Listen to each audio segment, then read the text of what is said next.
Program where we recite and discuss the Krishna book. Very grateful that many of you joined today. So today we are be discussing the 15th chapter from Krishna book. The chapter is titled The Killing of Dhenukasura. So as we know, Krishna says in Bhagavad Gita, he comes for three purposes. Paritranaya sadhunam, vinashaya cha dushkritam, dharma sansthapanarthaya sambhavami yuge yuge. So when he's Vrindavan, he does this. His main activity in Vrindavan is paritranaya sadhunam, to give pleasure to his devotees. And on the side business, he kills many of the demons also. So this, and paritranaya sadhunam, vinashaya dushkritam, he's killing the miscreants. And dharma sansthapanarthaya, he reestablishes the principles of religion later on, because in Vrindavan everybody is Krishna conscious. There is no reason, there is no need of reestablishing the principles of religion. So later on, at the time of Mahabharata, he reestablishes the principles of religion. So today in this chapter, it's a beautiful chapter. The chapter begins with the Krishna is given charge of the cows. Earlier, he was in the Kaumara age. So he was the small child till the 5 years old. Then he enters into the Pauganda age from 5 to 10 years old. So in this age, he's grown up enough and is given charge of the cows.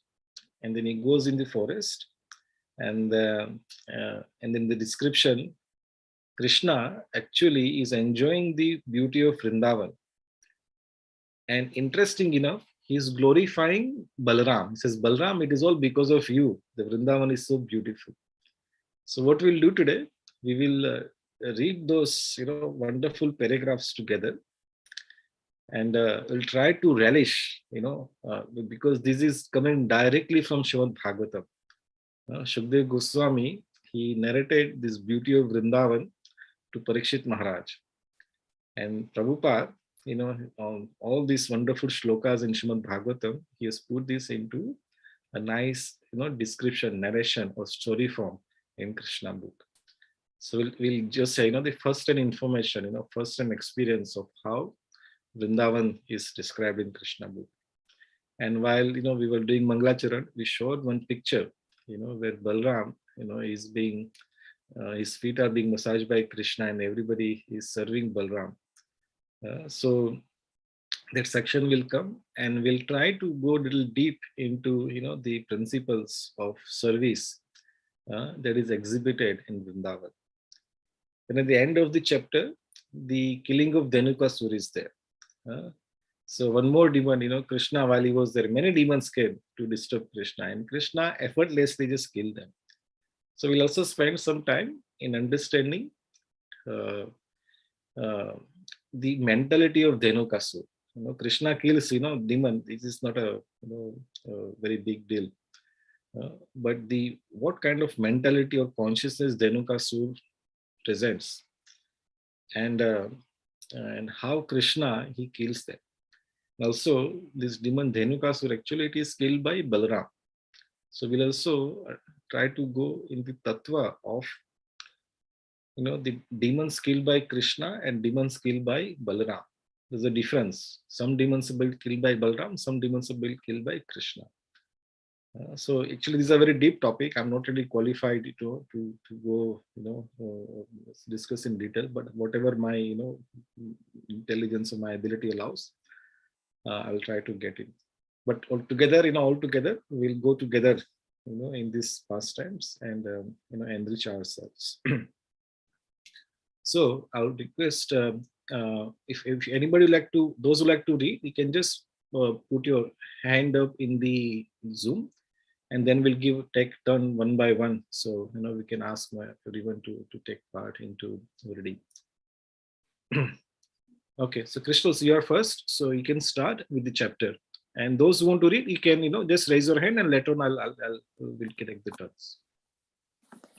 Hare Krishna, everybody. Hare Krishna, Krishna. You can start the chapter.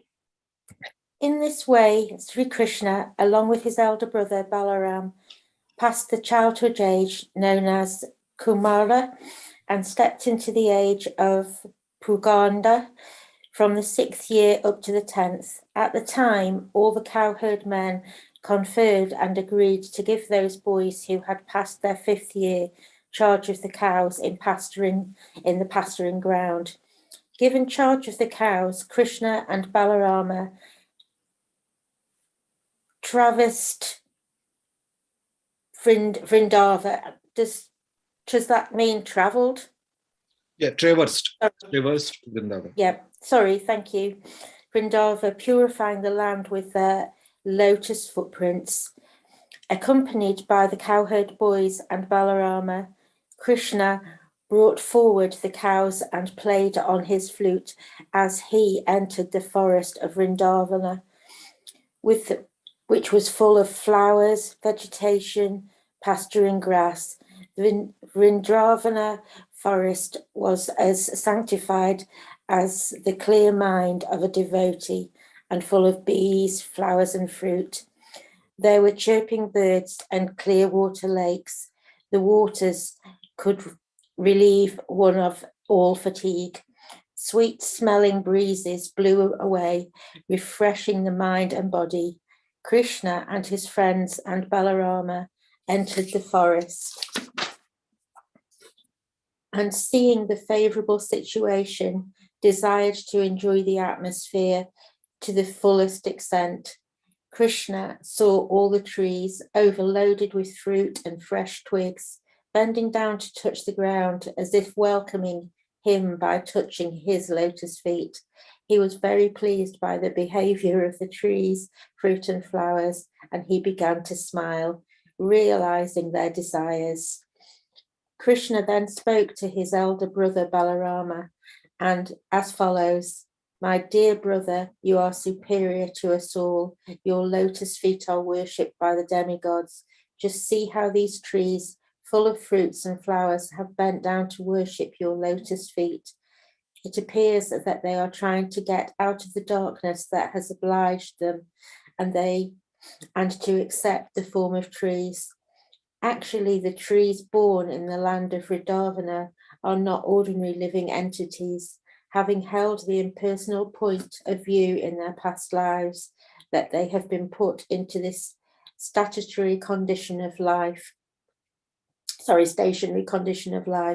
but now they have opportunity of seeing you in Vrindavan, and they are praying for future advancement in spiritual life through your personal association.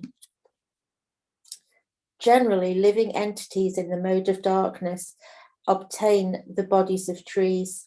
The impersonalist philosophers are in that darkness, but they eradicate it by taking full advantage of your presence. I think that the drones are buzzing all around you must have been your devotees in past lives. They cannot leave your company because no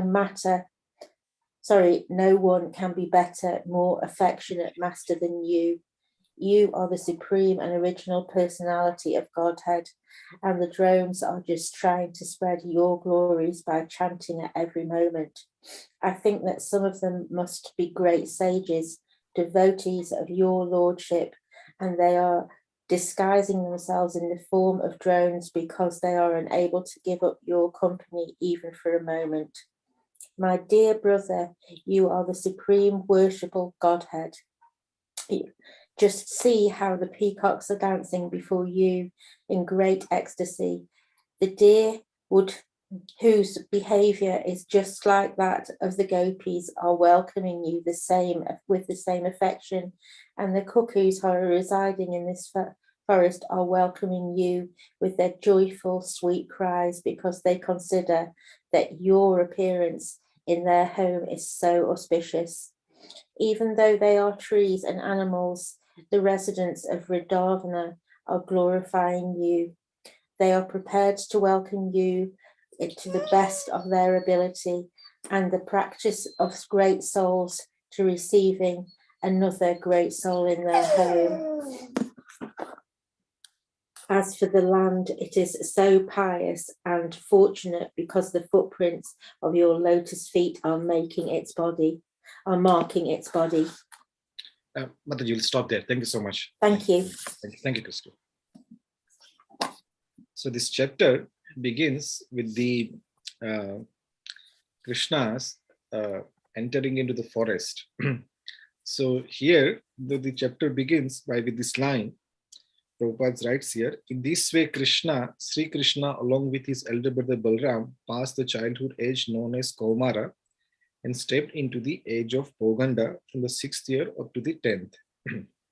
So the last chapter ended with the prayers by Lord Brahma. Because earlier the pastime was that for one whole year, Krishna, he because his boys, his friends, and his calves were stolen by Lord Brahma, and Krishna then he expanded himself into those boys and calves. The whole year, the Krishna was extending the love with the devotees in Vrindavan in the form of calves and the boys. And then Brahma realized he did a mistake. Then he offered the prayers. So last week, the whole chapter was prayers by Lord Brahma. And it's the prayers, it's a very long chapter, but very sweet prayers are there. We just even just scratch the surface of the whole prayers. We just read just a few paragraphs from the prayers, but beautiful prayers are there. And then we discussed about the Brahma's desire to come as the very intimate devotee and servant of Krishna as Haridas Thakur. So he came as Haridas Thakur in the Chaitanya Lila when Lord Chaitanya appeared in this world about 500 years back. So then after that, this chapter starts. So by that time, Krishna has passed fifth year and now is entering into the 6th year. So in the Vedic, standard or the measurements, so from birth to 5 year, it is called Kaumara. And then from 5 to 10, it is Poganda. And then from 11 to 15, it is called Kaishora, the upcoming youth.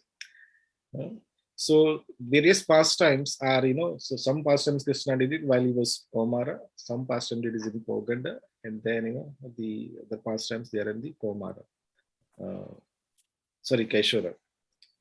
So this chapter starts with Krishna has just entered into the 6th year, and his father has given him the charge of looking after the cows. Earlier he was tending just the calves. So then the job of the cowherd boy is to take the cows into the pasture and serve the cows. And then here it is mentioned, accompanied by the cowherd boys and Balram, Krishna brought forward the cows and played in his flute as he entered the forest of Vrindavan, which was full of flowers, vegetation, and pasturing grass. The Vrindavan forest was as sanctified as the clear mind of devotee and was full of bees, flowers, fruits. Yeah. There were chirping birds and clear water lakes with waters that could relieve one of all fatigue. So from now on, what we see is a description of Vrindavan. Now, my dear friends, the description which is there in this in the book, this Vrindavan, through this description, we get idea what exactly is Vrindavan, how Vrindavan looks like. And when Krishna comes in this world, he brings the Vrindavan along with him. Actually, Vrindavan exists in the spiritual world. It doesn't exist in material world. So when Krishna comes, he brings the Vrindavan with him. And he does his pastimes in Vrindavan. So all the descriptions that we are seeing, actually these activities, they are happening in Golok Vrindavan in spiritual world. But when Krishna comes here, he enacts the same pastime, the same activities that he does with his devotees he enacts those activities in the Vrindavan here. So, just for our education, the Vrindavan, which is in the spiritual world, it is called Golok Vrindavan. It is called Goloka. Go means cows. The Vrindavan, when there are many, many, unlimited cows are there. Krishna loves cows. You cannot see Krishna without cows. So he loves cows.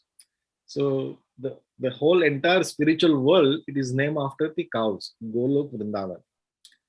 And when the same Vrindavan, when Krishna brings into the spiritual world, it is called Bhoma Vrindavan. Bhoma means Bhumi. Bhumi means the earth. So earthly Vrindavan. So Bhoma Vrindavan.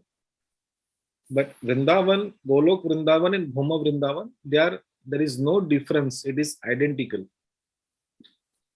Even though Krishna left 5,000 years back, but he left behind Vrindavan for us. So even today, we can go to Vrindavan and witness the same, the bliss that Krishna has left for us. So if you see, great devotees, their desire is to simply reside in Vrindavan. So if you remember last week when we were discussing the prayers of Brahma, at the end he desired, my dear Lord, and though I'm Brahma, I make so many mistakes, so much responsibilities. But my inner heart's desire is that may I enter or reside in Vrindavan. I don't want to take a very high position in Vrindavan. Let me just make a little blade of grass in Vrindavan. I'm happy with that. So Vrindavan is that opulent. It is that glorious. That simply living in Vrindavan as a blade of grass, that is the perfection of life. But Vrindavan is full of varieties. And now when we read it further, there are so much, varieties of descriptions out there. So one of the description here, Prabhupada writes here, there were chirping birds and clear water lakes, the waters that could relieve one of all fatigue. How many have ever experienced the fatigue in this world? I think sometimes, when we get up in the morning, we are fatigued. We feel like, why did I wake up? I'm still so tired. Because in this world, Prabhupada writes, in many of his purport, that this world, it is full of hard struggle for existence. Just to exist in this world is a hard struggle. Even if you don't do anything, you will be destroyed. So just to exist, it's a hard struggle.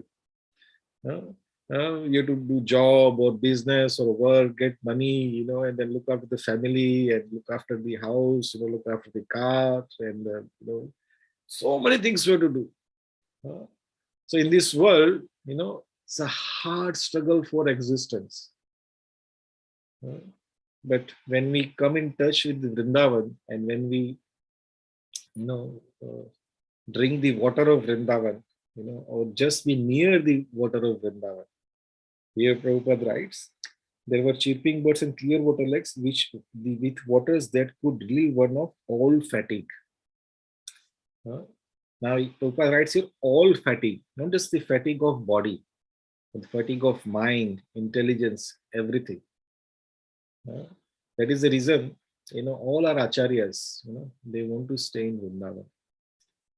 Because in Vrindavan, actually, we are in spiritual world. Nobody have to try to become devotee in Vrindavan. Once you're in Vrindavan, naturally, the Krishna consciousness will take over you. So Prabhupada, our spiritual master, actually he was Brajvasi. Though he was born in Bengal, his consciousness was completely Vrindavan. And before he came to West, he spent years and years in Vrindavan. Writing the, translating Bhagavatam and preparing himself to bring Vrindavan into our life. And also there's another point, it's that Vrindavan, it is also not just a physical, geographical location. Vrindavan is also a consciousness. So Prabhupada, he brought that Vrindavan consciousness from Vrindavan to the West. And when we associate with Prabhupada through his books, through his classes, through his conversations, somehow or other, if we come in touch with Prabhupada, we get the experience of Vrindavan, because it is Vrindavan consciousness. And through that Vrindavan consciousness, we can also experience the presence of Krishna. So all this description in these pages of Krishna book, they are not very ordinary description. Sometimes if you open a mundane novel, and in novel also there are description, such a nice snow-clad mountains and all this and all that. That description will not take you anywhere. It will just give you some mental, satisfaction. Oh, this nice description I read. But the description what we are reading here, if it gives us the opportunity to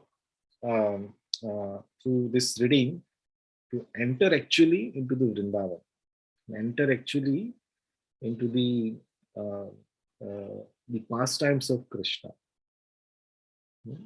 So here is this description of Vrindavan is there, and then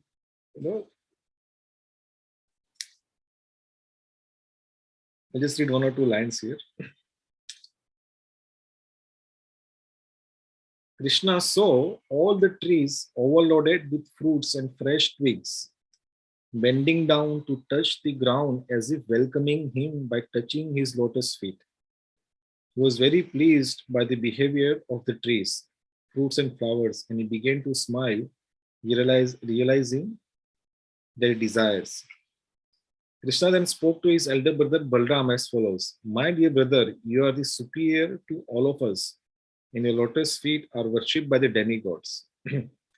So Krishna, he saw that all the trees, they are laden with the fruits, and they are all bowing down, they are bending down, and they are all as if like they're offering obeisances to Krishna. So Prabhupada writes further in the pages in the purport that the trees in Vrindavan, they are not ordinary trees. They are the the great sages. Some in-person is sages or somebody. They are taking birth in Vrindavan as the tree, and now they are bowing down to Krishna. So even till today, when we go to Vrindavan, we see so many trees. Even till today, they are just like their branches go up and just bend down to the ground. They are generally trees that go like this, up, but this tree doesn't go up. They all bend down, bowing down. There are some trees, they are there from times of Krishna, and some of them died, but they're some trees, another tree came up, and then so those trees are still there. So these trees, they are bowing down to Krishna. And here another point is that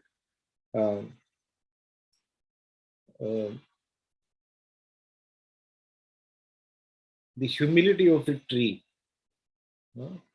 When a tree has a fruit, it naturally bows down. A tree which has got no fruit, it stands erect, it stands tall. So, in this world, those who are really wants to help this world, all the suffering or people who are in suffering condition, they have this fruit of compassion in their heart. And because they have the compassion, they're always humble. They bow down. So the humility comes. The humility, one cannot be humble just by artificially, acting or speaking some words and showing the humility. The actual genuine humility comes when you have a genuine desire to help the people of this world, or in fact help every living entity in this world. When you see their suffering, and then by seeing their suffering, when the compassion resides in our heart, when we become genuinely humble. But those who do not have any desire to help anybody in this world, those who are very selfish, they are, they have very arrogant. So the arrogance comes from selfishness, but humility comes from compassion. So, though we are, want to discuss this, the description of Vrindavan, but when you discuss the, pastimes or the description of Vrindavan, the Vrindavan, it is so glorious that, any description of Vrindavan, we can pick up one aspect and we can dive deep into it, and probably we won't never come out from that dive. So again, we understand from this, just by this understanding the description of these trees in Vrindavan, we understand the humility. So if you see the, Lord Jesus Christ, so humble. Why? Because he was compassionate. His heart was full of compassion. Prabhupada, he was so humble because he saw people are just suffering in this world. You pick up any saintly person in this world, the genuine humility comes because they are very compassionate to this world. So we learn the compassion and humility from these pages. And then going on,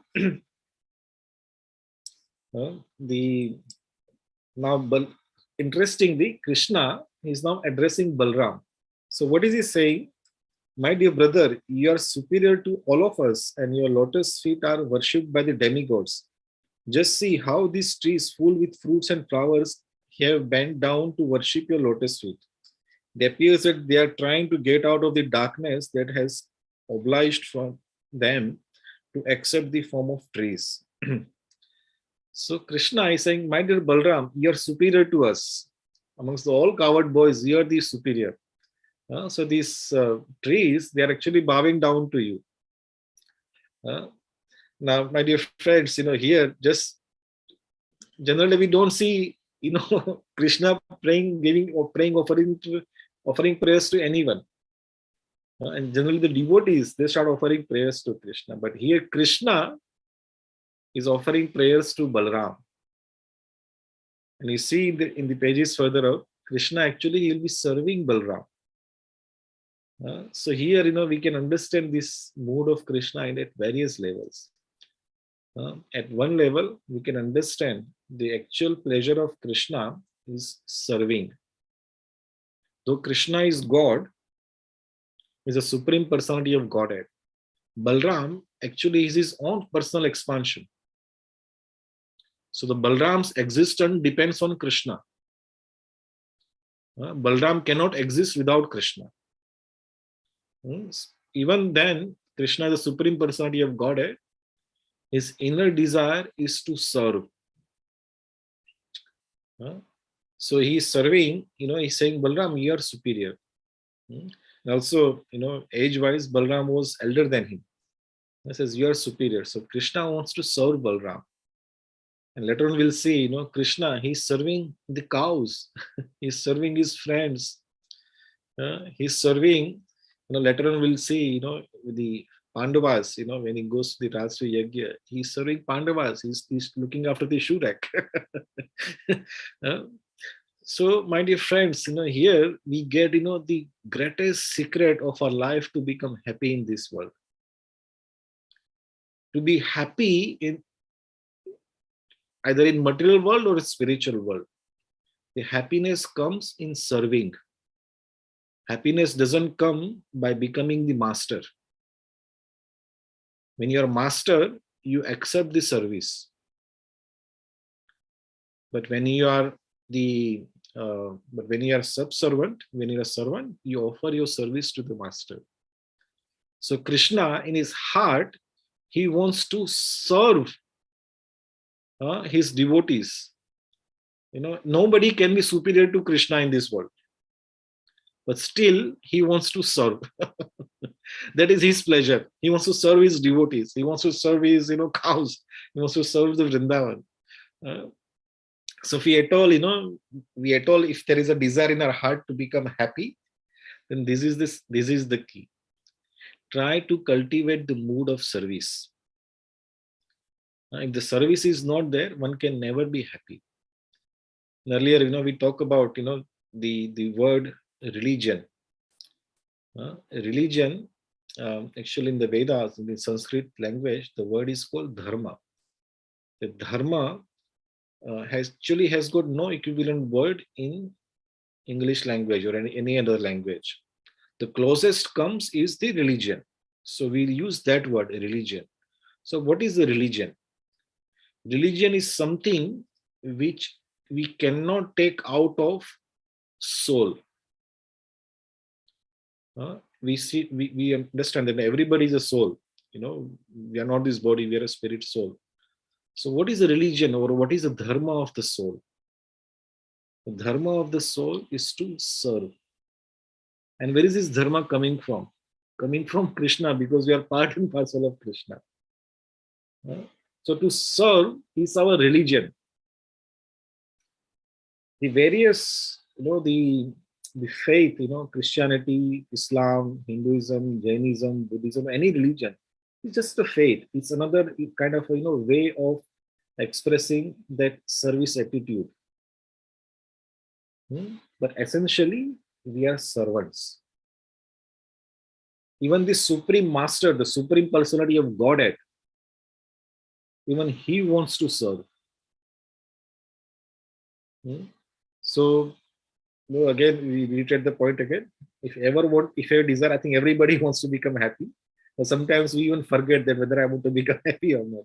We are so busy in our daily activities, we forget that actually I want to become happy.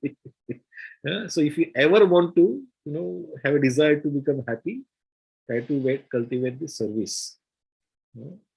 And our acharyas, throughout this, all the scriptures, all these various commentaries, they are expressing or they're revealing to us how to become servant. To serve, to use our natural tendency to serve, we can serve in so many ways. But best way to serve is that our service starts by serving the Supreme Personality of Godhead. And then that service expands into various other forms. Because when we understand that I'm not this body, I'm part and parcel of Krishna. So Prabhupada gives this analogy of watering the root of the tree. So once we serve the Krishna, which is watering the root, we serve the Krishna, that our service actually expands into so many forms. We can satisfy so many people. For just a very small example of giving food, it's a wonderful gesture of serving some hungry person in this world. It's a wonderful gesture, but how many people you can feed in this world? There are so many hungry people, and we do not have enough resources there. But if you try to serve Krishna, and that service, because one of the service of the Krishna is to prasadam distribution. So when we serve Krishna, then we actually become very compassionate to all the living entities. We don't only give the humans, but the birds and trees. So all the service attitude, all our service attitude gets satisfied when we serve the Supreme Personality of Godhead. So we am digressing a little bit of the off topic, but this topic came of Krishna serving Balram. So that service attitude has to be cultivated. Prabhupada, in the Vedas, the service to Krishna, it is called bhakti. Bhakti means to serve the Supreme Personality of Godhead. And Prabhupada translate this into devotional service. Service with devotion. So the bhakti, or approaching the God, actually the service is integral part of it.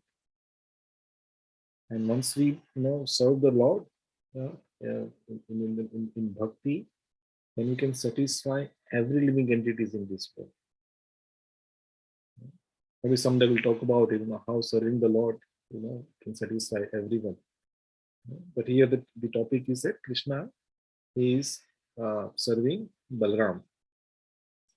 And then another point, Krishna says that, my dear Balram,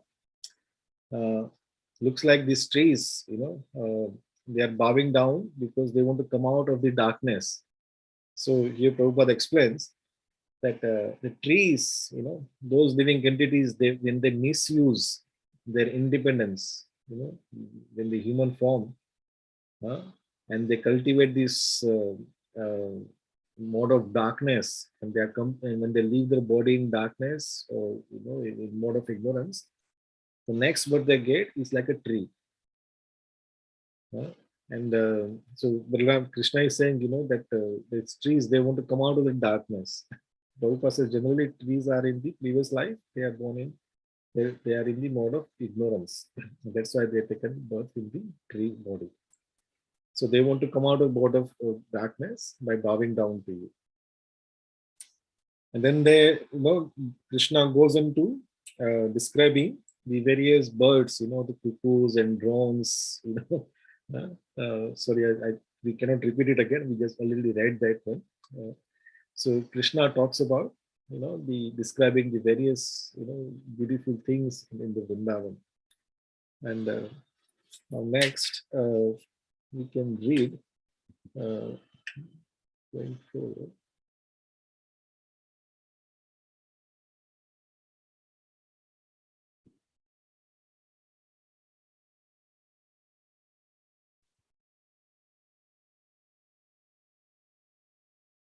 Okay. So if anybody would like to read again, he or she can read from. It is quite natural for this Vrindavan and inhabitants from that part onwards.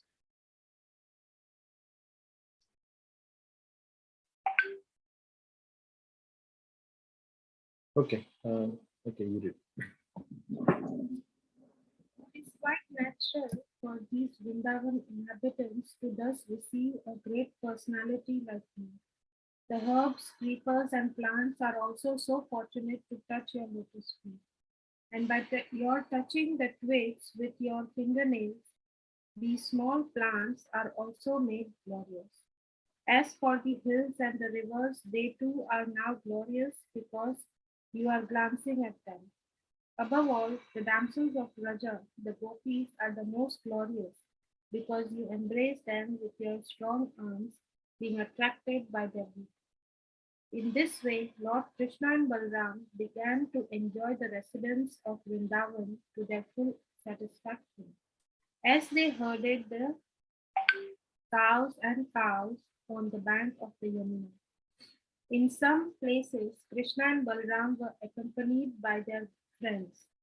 The boys were singing, imitating the humming sound of the drones, and accompanying Krishna and Balram, who were garlanded with forest flowers.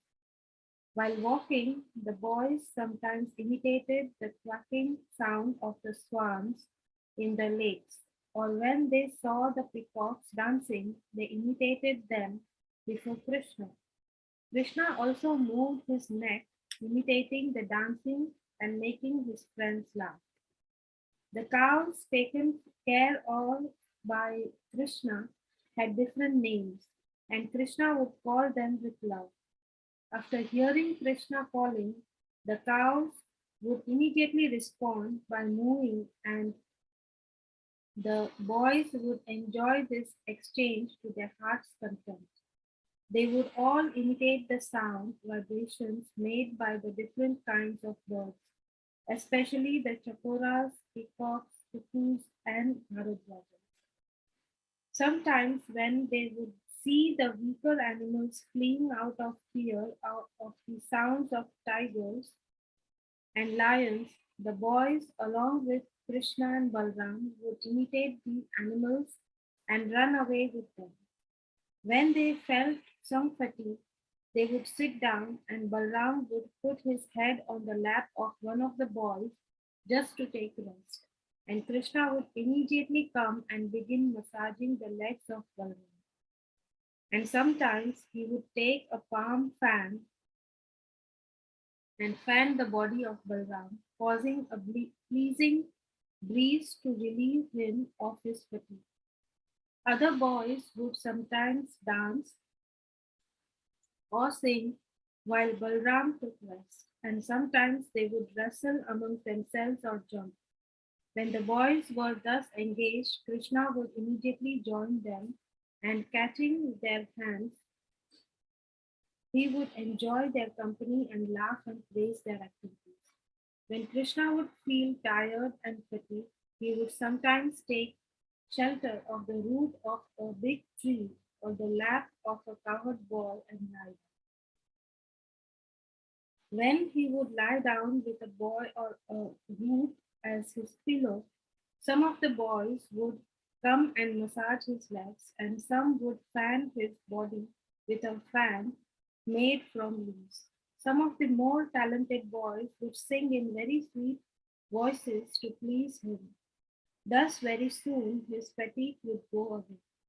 The Supreme Personality of Godhead, Krishna, whose legs are tended by the goddess of fortune, shared himself with the cowherd boys as one of them, expanding his internal potency to appear exactly like a village boy. But despite his appearing just like a village boy, there were occasions when he proved himself to be the Supreme Personality of Godhead. Sometimes men pose themselves as the Supreme Personality of Godhead and cheat innocent people, but they can only cheat. They cannot exhibit the potency of God. Hare Krishna. Great. Thank you, Prerna. So now moving forward, some more description of Vrindavan is given. I won't repeat everything, but there's one line. It says here, while walking, the boys sometimes imitated the quaking sound of the swans in the lakes, or when they saw the peacocks dancing, they imitated them before Krishna. No, not this line, sorry.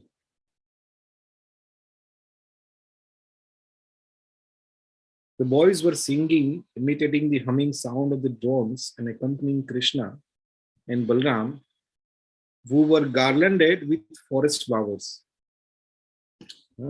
So, when I was reading this, I says, such a wonderful life. These boys, they're having such a wonderful time with Krishna.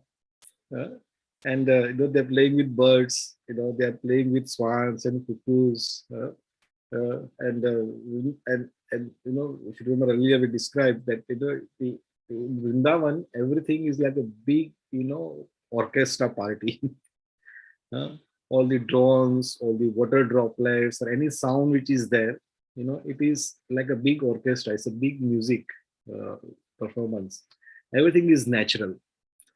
uh, and and all the activities we just saw there, the breeze is very fragrant, and the water is so bacterial, it removes all the fatigue. And here it is mentioned, all the boys, says here, we were garlanded with forest flowers. Uh,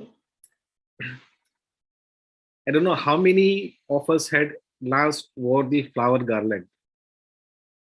Maybe when you get married, or sometimes we wear garland. And after that, one never wears garland. But in Vrindavan, actually in the spiritual world, to wear a flower garland is one of the natural ornament. Like we wear cloth, uh, to wear a flower garland is natural. It is one of your, if you are not garlanded, something is missing on you. Uh, so this is Vrindavan. This is, we were with Krishna having such a wonderful time. And then we left everything of that, and we came to this horrible material world, just to suffer. Uh, but here you see, they are wearing just a flower garland, forest flower, garland made of forest flowers. Such a beautiful life. And then the further description is that they were all playing very nicely. And then there's a description of Balram getting fatigued. I'll share that picture again. So this is the where is the picture?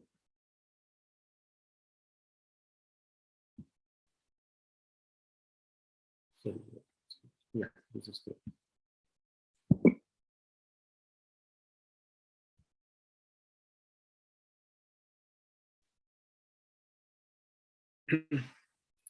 So in this picture,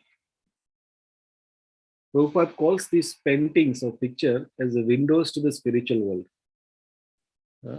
We are like, we are in the jail. In the jail, we have a small window, and from that window, we can see the world outside. So actually, we are in a jail, and the world outside, the spiritual world, looks like this. With all these boys, with Krishna, they're having wonderful time in Vrindavan. No stress, no fatigue, nothing. And they're having such a wonderful time. And here it is mentioned that when Balram gets fatigue, now Prabhupada, here is further he writes somewhere that in Vrindavan there is no pain, there is no fatigue, there is no tiredness. But Krishna arranges everything in such a way to exchange the beautiful, loving emotions. Sometimes you feel like fatigued, that you are tired, because Krishna wants to massage his Balram's feet. So Balram feels tired. So he takes, he sleeps on the lap of his friend, or sometimes on the root of a tree, and then Krishna massages his feet. And one boy, he takes this palm leaf, he's fanning them. Last time, I don't know when is the last time somebody fanned us with the palm leaf, or somebody's playing, conch next to you or singing for you. The best thing is we can put some, stereo CD or something, then we sleep. But this is what Vrindavan is. Like Krishna personally, he is massaging, Balram's feet. So this is the windows to the spiritual world. This is what we are missing. Whenever I see all these pictures of Vrindavan, says, yes, this is where I belong. This is where I want to go. And whenever I see this picture, this nice song of George Harrison comes to my mind. I'm sure all of you have heard this song, My Sweet Lord. In this George Harrison Prabhu, he sings that, my Lord, oh my sweet Lord, I want to be with you. I want to see you, but it takes so long, my Lord. So this is the actually a soul who is struggling hard in this material world. This is his crying, his desire that, my Lord, I want to be with you. I want to see you, but it takes so long, my Lord. So as as our aspiring devotees, we should all try to make an effort that we go back home, back to Godhead. And how do we go back home? That Krishna sends his devotees to claim us back. Like Prabhupada has come.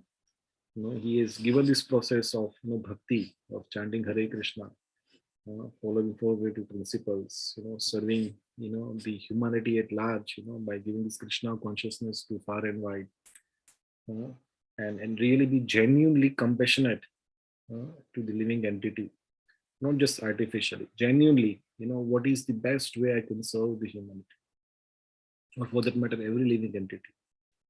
And then we are humble, and when we have these service attitudes towards Krishna and all the living entities, and then we'll be given entrance into this spiritual world.